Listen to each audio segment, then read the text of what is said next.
Welcome to the Polgar Chess University. In this lesson, I'd like to show you some examples of tactics in the Sicilian defense. In our previous lesson, we saw what can happen in the French defense, and now we'll see perhaps the most popular of all openings, the Sicilian. The Sicilian happens when white plays e4 and black responds by playing c5. Normally, all games after these starting moves are considered Sicilian defense. The reason why I didn't say always, because sometimes it may transpose to another opening. But normally, it remains Sicilian, and white most often continues by developing the knight to f3.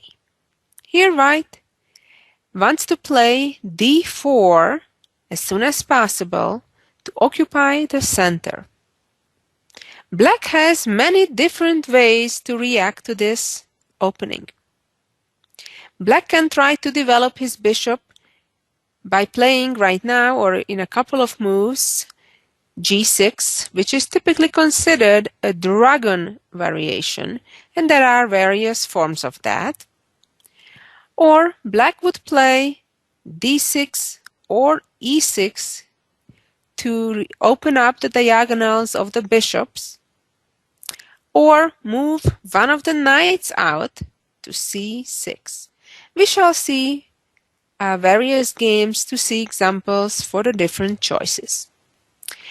Right now, in our first example, black played d6, and here white most often plays the so-called open Sicilian by advancing the d2 pawn to d4, after which normally an exchange of pawns happens by black capturing the white pawn on d4. And then the white knight recaptures. And I'm not going to get to too much detail on what happens after that, but that's something that's being played extremely often. Getting back to this position, in the game we're examining, white played the pawn c2 to c3. You may wonder, why would white do this? The reason is because white still is trying to play d4, but then when the black pawn captures the white pawn on d4, the idea is to then recapture with a pawn and not the knight or the queen. While this idea is well playable, it's not the most popular one. In this position, black's best move is to move the knight out to f6, which in fact develops, but does not directly actually attack the pawn on e4, unlike what it seems.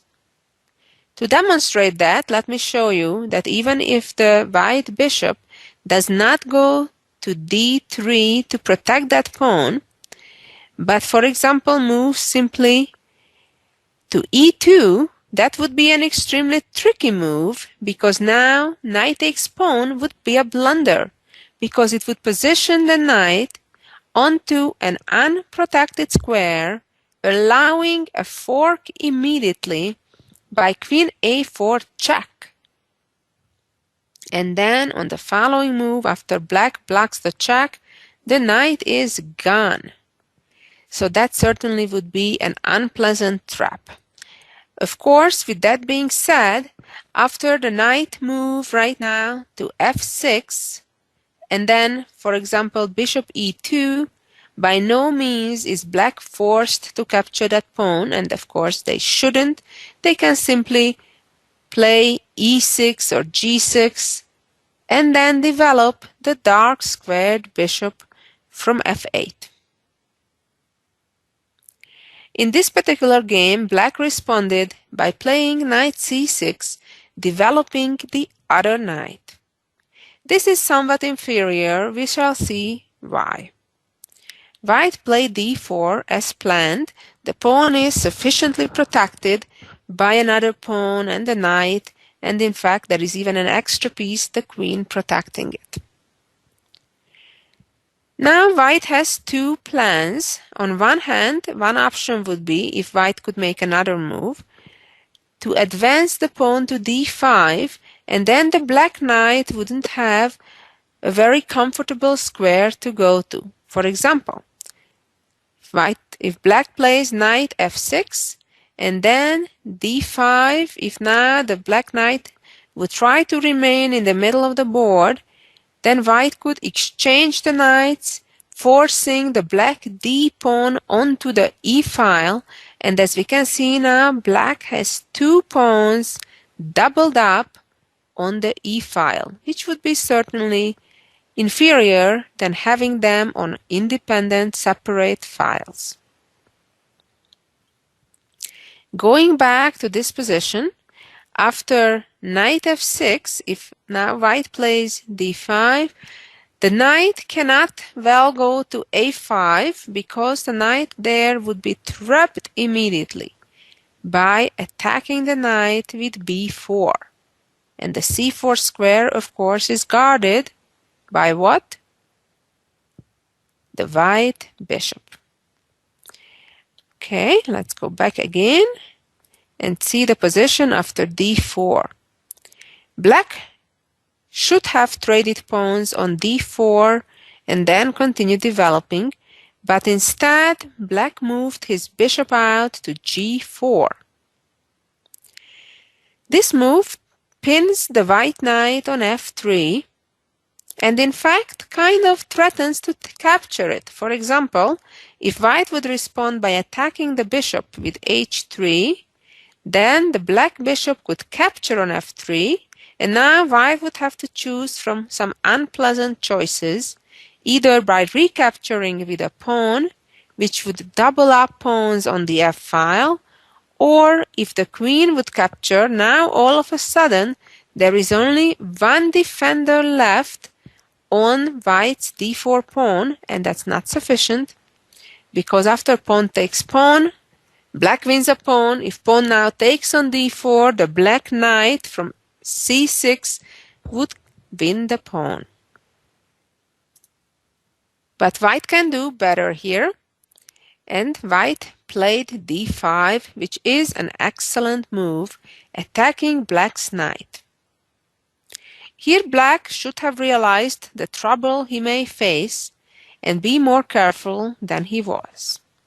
As we already learned from a previous variation, if right now the black knight would move to a5, the same problem would come, that white could attack that knight with b4 and indeed trap it.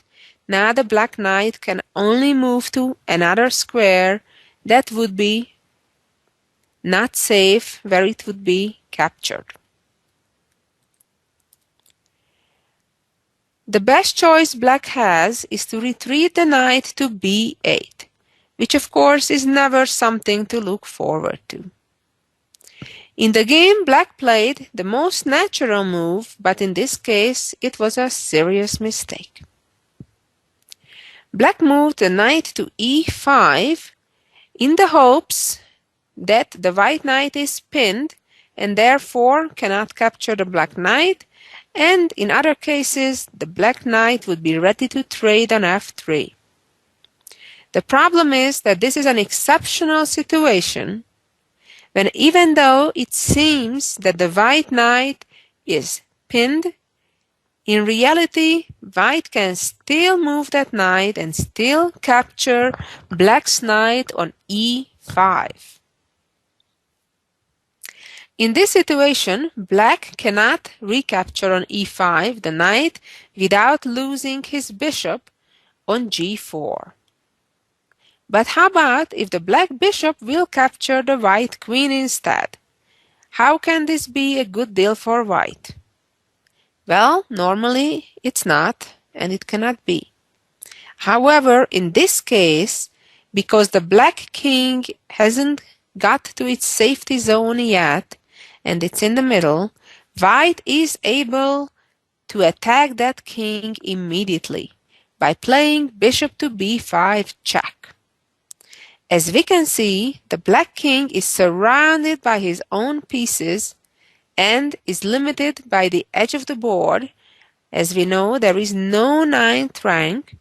Black has no other choice but to block the check with the queen, and that means that the white bishop on the next move can capture that with yet another check, and at this point white is a piece up. And after king moves to d8, of course white could simply capture the bishop on d1, maintaining an extra piece even after black captures the knight on e5, but it's even better to first move knight to f7, capture the pawn with a check, and when the king captures the bishop, then king captures bishop. At this stage, white is up already an extra knight and pawn, and in addition, the black rook in the corner is trapped as well. I'm showing these examples so you get ideas for the opening early stage of the game, because sometimes you may have extra opportunities to gain an advantage early on. Or of course, just as importantly, make sure you don't fall into one of the opening traps against people who listen to my lectures or read some other opening trap books. Most of the time in the openings, there aren't that much tactics, but yet there are some cases that it's helpful to be familiar with. Let's move on to our second example in this lesson. Again, we're seeing a game that starts out as a Sicilian. e4, c5, knight f3. So far, this game is identical to our previous one. And black responded differently by developing his knight to f6, immediately attacking the pawn on e4. In this position, white's most common move is to advance that pawn forward to e5 and to attack the black knight on f6. That is perhaps the very best choice. But in this game, white played the second best and moved his knight to c3, which still protects the pawn on e4 and continues developing at the same time. Black's answer was d5, immediately starting challenging white in the center. The pawn on d5 is safe, being protected twice by the black queen and knight. White responded by advancing the pawn to e5. This move, of course, attacked the black's knight. Now black has to be careful where to go. If the black knight would go to d7, which is a natural-looking move, the pawn on d5 may be captured. If the knight would move to g4, white could chase the knight further back and to not a great square to h6. Of course, the knight could go back to where it came from, to g8, but that's never fun. Of course, if your choice is to lose a knight or some material, you choose the ugly compared to the immediately losing one. In the game itself, black moved his knight to e4, which is a good thing if it's not bad, but in this case it's certainly a bit dangerous move. And now white moved the knight to e2. This looks like a strange move, moving backwards and locking up the development of the bishop on f1.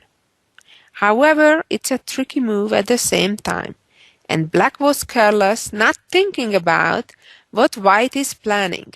It's very important that you always think, what does my opponent want to do? And after black's next move, which was bishop to g4 developing, you'll see what black forgot about. While the knight on e4 looks nice and centralized, the problem is that because of white's pawn on e5, the knight cannot easily retreat. And that means that when the white pawn goes to d3, attacking the knight is trapped, because anywhere it would move, it could be captured by white. Let's go on to the next example that will start out the same way that this game just did. E4, C5, knight F3, knight F6, and knight C3. Kasparov played it also. This game has been played by a very young Kasparov, only about 14 years old, in a game played by Telex. His opponent responded by playing E6, a typical developing move, and now the game transposed to the so-called open Sicilian by white playing D4 and black trading, and the white knight coming to D4.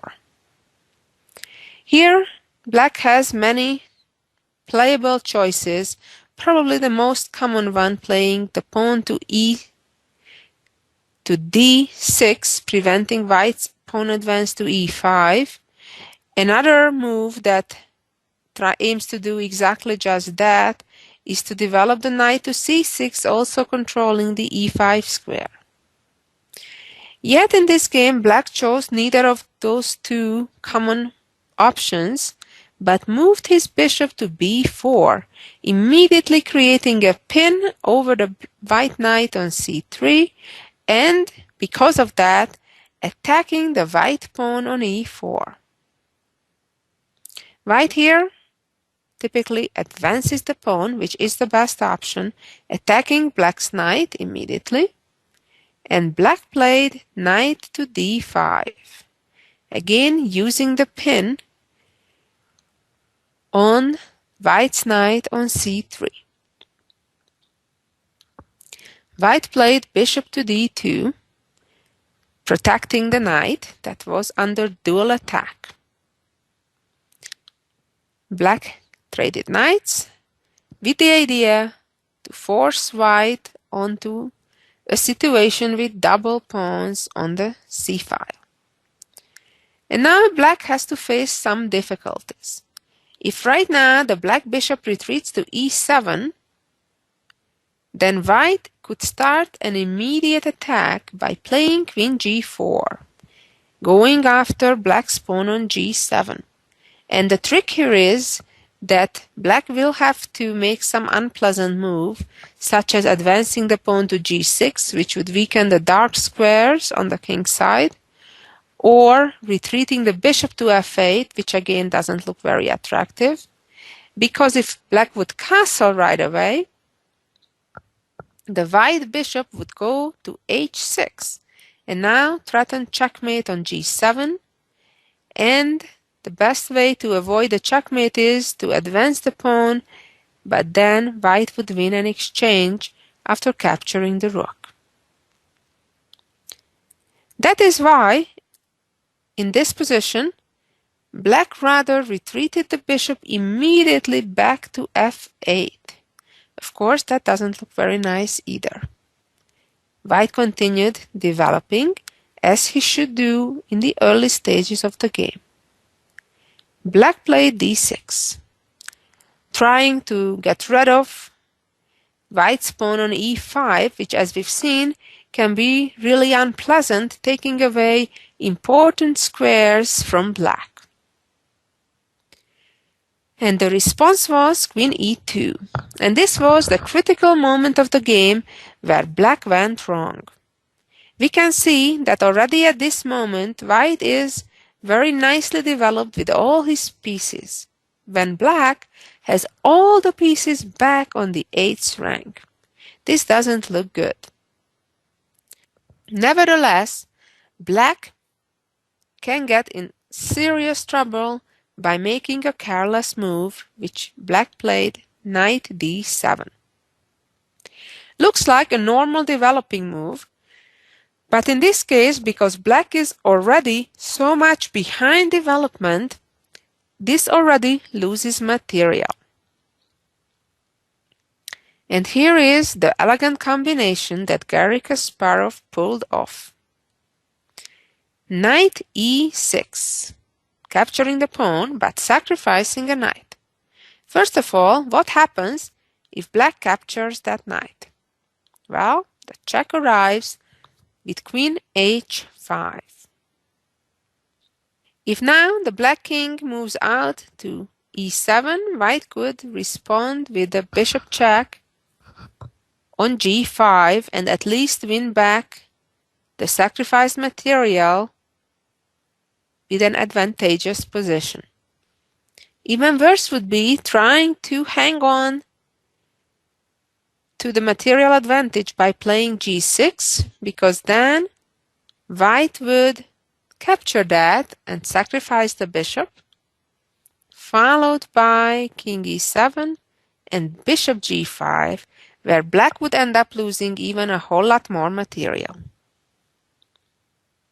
After white gave the knight up with knight e6, black in the game chose not to capture it, in hoping that then black would only stay a pawn behind. But this was a worse choice, because now white was able to pull off a new trick, namely knight c7 check. As you can tell, this knight is attacking the black king and the black rook at the same time. But the question is, can black just capture this knight simply? Well, they can, but then the loss will be even bigger, because all of a sudden, after pawn takes pawn, white opens up the e-file, giving a discovered check, and black will lose the queen. Let's see the next game. White played e4, c5, knight f3, just like all the other games we've seen so far in this lesson. e6, d4, open Sicilian, and here black played a6, which is called the Paulsen variation. And here white would play normally, either developing the knight to c3 or the bishop to d3. In either way, the game leads to a very complex game. But what happens if white instead develops the other bishop to f4, trying to focus in on some weakened square on d6? While strategically it's a good idea and it develops a piece, tactically it has a shortcoming. And in reality, black now can win material. Try to think and see if you can figure out what that tricky move is that wins a piece. And that move is e5. Amazingly now, black forks the white bishop and knight. But you may wonder, can the white bishop just capture that? Yes, they can, but perhaps this reminds you of a trick I mentioned earlier at one of the previous games. Now the black queen appears on a5, checking the white king, and at the same time attacking the white bishop on e5. After white blocks the check, the bishop will be lost. And let's see our last example for this lesson. Again, we'll see the same opening moves, the Sicilian, knight f3, e6. And in this game, white again chose to play knight c3 first and not immediately d4. Black played a6 and d4 arrived. Pawns exchange. As usual, the white knight captures back in a situation like this, not the queen. We do not want to capture back with the queen, because that would allow an immediate attack on the queen with knight c6. So therefore, knight takes d4 and knight c6. This is again a position that has been reached many times in the Paulsen variation. In this case, the bishop move to f4 works well, because if black would respond by playing e5 right now, then white could trade knights, attacking the black queen for a moment, and then on the following move, safely capture the pawn on e5. After bishop to f4, black made a mistake though. Black played knight ge7. Looks like a normal developing move, But in this case, the problem is that if you can imagine a knight coming on to d6, that would be a fancy smothered mate. And because of that idea, white can go knight d to b5. Even though that square seems to be guarded by black's pawn and black can capture that knight, a second knight arrives on that very square. Black is in trouble. In the actual game, black played d5 when white first kind of traps the queen and then the king. By attacking the queen now, the bishop is protected by the knight. Queen has only one safe square to go to on d7, and then knight d6 traps the king. Check. The only legal move black has is to give up the queen for the knight, but that results in white's major gain in material. Let's go back just a couple of moves. After bishop f4 and knight e7, what did white play? Do you still remember the move? It was a fancy move, sacrificing the knight. Knight b5, takes, takes. We saw what happened in the actual game where black played d5. Let's see for a moment how the game would end if black would move the knight, making escape for a black king. White would play knight c7 check. If queen takes knight, of course, the bishop captures. And after king e7, in addition to capturing the rook, white can do much better, namely checkmate in 2 by queen check, followed by knight checkmate. Very beautiful. And finally, last but not least, if we go back just a couple moves in this critical position, instead of d5 or knight g6, if black now plays knight d5, preventing knight c7. Remember, black is a knight up, so he can afford giving a knight back. Then simply we take it, renewing the threat of knight c7 check. And after e5, the winning move is pawn to d6, again threatening to trap the black king with knight c7, and white's advantage is huge. Well, I hope you gained some new ideas for the opening for the Sicilian defense. Keep coming back to learn more chess goodies at the Polgar Chess University. Thanks for listening. So long until next week.